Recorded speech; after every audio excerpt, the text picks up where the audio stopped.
அஸ்ஸலாமு அலைக்கும் வரஹ்மத்துல்லாஹி தஆலா வபரகாத்து. அல்லாஹ் பதிலளிக்கின்றான். அல்லாஹ் உங்களுக்கு பதிலளிக்க வேண்டுமென்றால் நீங்கள் இரவில் எழுந்து தஹஜ்ஜுத் தொழுங்கள். நீங்கள் தொழக்கூடிய தொழுகை அல்லாஹ் நேரடியாக வந்து பார்க்கிறான். அல்லாஹ் உங்களிடம் பேசுகின்றான். உங்களுடைய வார்த்தைகளுக்கு அல்லாஹ் பதிலளிக்கின்றான். அவன் உங்களுடைய நெருக்கமாக இருக்கின்றான். நீங்கள் சொல்வதெல்லாம் கேட்கின்றான். அப்போ ஸல்லல்லாஹு அலைஹி வஸல்லம் அவங்க இப்படி சொன்னாங்க, அல்லாஹ் குருடனா? அல்லாஹ் காணவில்லையா?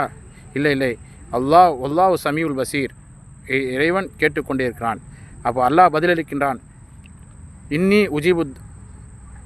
கரீப் உஜீபு தாவத் தாய், நான் ரொம்ப நெருக்கத்தில் இருக்கிறேன். உங்களுடைய கேள்விகளுக்கு, உங்களுடைய கோரிக்கைகளுக்கு நான் பதிலளிக்கிறேன் என்று அல்லாஹ் சொல்கிறான். ஆகிய கனியம் நிறைந்த அல்லாஹ்வின் நிலைகளே, அல்லாஹ் தங்களுடைய வீட்டில் அல்லாஹ்வை நினையுங்கள்.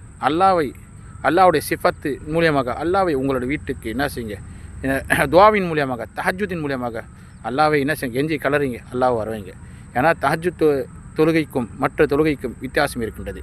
மற்ற தொழுகைக்காக 5 வேளை பாங்கு சொல்லப்படுகின்றது.